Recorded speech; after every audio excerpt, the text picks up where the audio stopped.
주님의 이름으로 여러분들을 환영합니다. 오늘도 말씀을 통하여서 풍성한 은혜와 그리고 하나님의 임재를 경험하는 하루가 되시기를 주님의 이름으로 축원합니다. 오늘 함께 나누실 말씀은 요한복음 5장 1절에서 15절까지의 말씀을 함께 나누도록 하겠습니다. 유대인들에게 있어서 의무적으로 지켜야 할 절기가 3가지 정도가 있다고 합니다. 첫 번째로는 유월절이고요. 두 번째로는 오순절, 그리고 장막절입니다. 특별히 예루살렘을 중심으로 32km 안에 살고 있는 유대인 성인 남자들이라면 반드시 이 절기들을 지키기 위해서 예루살렘으로 올라가야 했다고 합니다. 절기에 대해서 중요성을 너무나도 잘 알고 계시기 때문에 오늘 본문 5장 1절에 나와 있듯이 예수님도 유대인의 명절이 되어서 예루살렘으로 올라가신 모습을 볼 수 있습니다. 2절 말씀을 제가 읽어드리면, 그 후에 유대인의 명절이 되어 예수께서 예루살렘에 올라가시니라. 아멘. 이처럼 예수님은 당시의 경건한 제도를 무시하지 않으셨습니다. 예루살렘에 올라가신 예수님은 예루살렘 양문 곁에 있는 베데스다라는 못에 이르게 되셨고, 그곳에서 38년 동안 질병으로 고통받고 있던 한 병자를 만나셨습니다. 여러분들이 잘 알고 계시듯이 베데스다 못에는 아주 가끔씩 놀라운 기적이 일어나게 됩니다. 천사가 가끔 못에 내려와 물을 움직이는데, 이때 제일 먼저 그 못에 들어가는 사람은 가지고 있던 병을 고침받게 되는 기적입니다. 이러한 이유로 이 못 주변에는 고침을 받기 위하여 물의 동함을 기다리는 사람들이 아주 많이 있었습니다. 그런 곳에 예수님이 38년 된 병자를 만나주셨다라는 겁니다. 그리고 이렇게 물어보십니다. 내가 낫고자 하느냐? 예수님이 왜 이렇게 물어보셨을까요? 38년 된 병자가 낫고자 하는 마음을 몰라서 이렇게 물어보셨을까요? 아닙니다. 예수님이 이렇게 물어보신 이유는 낫고자 하는 마음을 모르셨기 때문이 아니고, 38년이라는 시간 동안 그 자리에서 누워 보내온 시간들을 통해 상실한 마음을 어루만져 주시기 위해서, 그리고 회복시켜 주시기 위해서 병자에게 그렇게 질문하셨던 것입니다. 38년 전 낫고자 하는 마음을 가지고 누군가의 도움을 받아 그곳까지 그 병자는 가게 되었을 것입니다. 그런데 그 이후로 어느 누구에게도 도움을 받지 못했던 38년 된 병자, 시간이 지날수록 그는 그에게 있던 기대와 희망은 점점 사라져갔을 것입니다. 사람이 오랫동안 좌절 가운데 살아가게 되면 좋았던 믿음을 유지하기가 참 어렵다라고 합니다. 왜냐하면 계속 좌절 가운데 있게 되다 보면 긍정적이었던 마음이 부정적으로 바뀔 수밖에 없기 때문에 그렇습니다. 그래서 예수님은 38년 동안 그 자리 가운데서 누워 있었던 그 병자를 고쳐주시기 위해서 먼저 그동안 그의 마음 가운데 있었던 그 좌절감, 켜켜이 쌓아왔던 그 실패의 모든 그런 마음들, 그 마음들을 회복시켜 주시기 위해서 내가 낫고자 하느냐라는 물음으로 이 사람에게 먼저 다가가셨던 것입니다. 즉 쉽게 말해서 그가 그 병을 고침받기 위해서 예수님은 그 필요한 믿음을 이 질문을 통해서 준비시켜 주셨던 것입니다.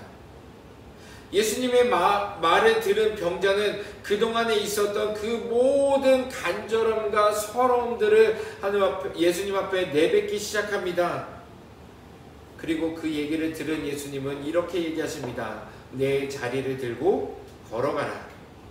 이에 38년 된 병자의 병이 곧 낫게 되고 일어나 자기가 누워있던 자리를 들고 가게 됩니다.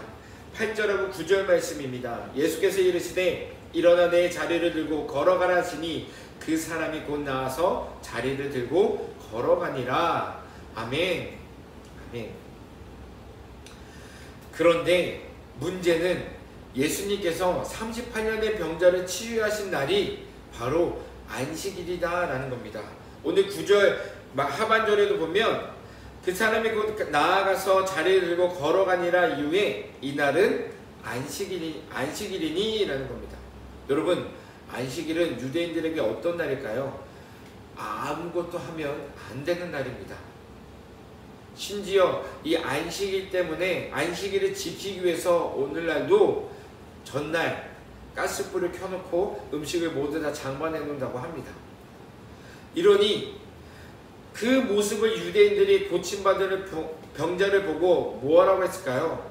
너는 지금 안식일을 범했다라고 정죄하고 있습니다. 그리고 너한테 그렇게 말한 사람이 누구냐고 물어봅니다. 그런데 중요한 것은 무엇이냐면 38년 된 병자가 병 고침을 받게 되었는데 그 병을 고쳐준 사람이 누구인지 알지 못한다라는 겁니다.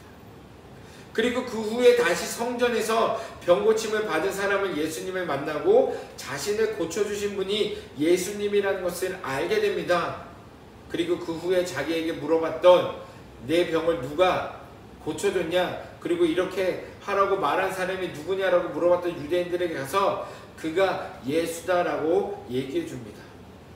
유대인들은 이 병 고침을 받은 사람의 말을 듣고 예수님을 안식을 범한 자로 정죄하게 됩니다. 사랑하는 성도 여러분, 오늘 말씀을 통해서 우리는 두 가지를 묵상할 수 있습니다. 첫 번째는 하나님은 은혜를 주시고자 하는 이에게 먼저 은혜 받을 만한 모습을 만들어 주신다라는 겁니다.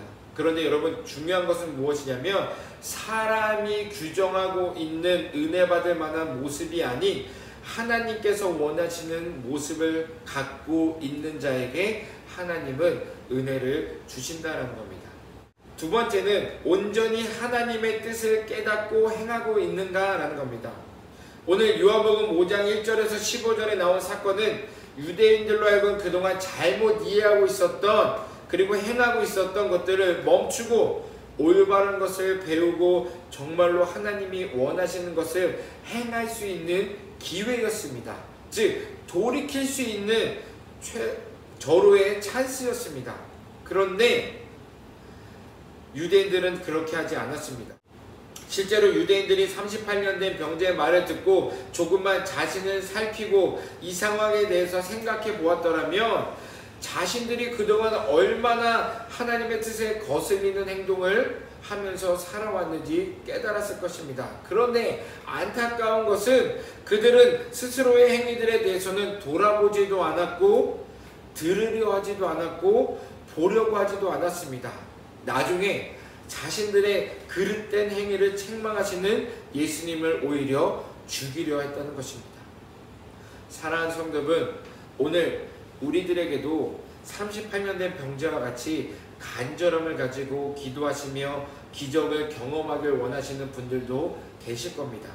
그리고 유대인들과 같이 나는 아니야, 나는 바르게 행하고 있어 라고 하는 마음을 가지고 정작 드려야 할 것을 듣지 못하고 행해야 할 것을 행하지 못하며 심지어 죄를 짓고 있는데도 죄를 짓고 있는지 모르는 분들도 계실지 모르겠습니다. 그런데 감사한 것은 무엇이냐면 오늘을 살아가는 우리들 가운데 이렇게 하나님께서 우리를 너무나도 사랑하여 주셔서 말씀을 우리에게 허락해 주시고 그 말씀을 통하여서 우리가 잘못된 길로, 죄악의 길로 빠지지 않게 해주고 있다는 사실을 우리가 기억하시길 바랍니다. 오늘 하루 이 말씀을 가지고 묵상하시면서 또 이 말씀을 가지고 하루를 살아가실 건데요, 이 말씀이 우리 삶 가운데 풍성한 은혜의 말씀이 되기를 주님의 이름으로 축원합니다. 그리고 오늘 우리에게 주신 이 말씀을 통하여서 다시 한번 우리가 하나님 앞에 어떻게 행동해야 되고 하나님의 우리를 향한 뜻이 무엇인지 깨닫고 또 그렇게 살아갈 수 있는, 그러므로 인해서 우리에게 말씀을 주시고 우리에게 은혜를 주시는 그 하나님 앞에 찬양과 영광을 돌리며 살아갈 수 있는 우리 모든 도객교회 성도님들 되기를 주님의 이름으로 축복합니다.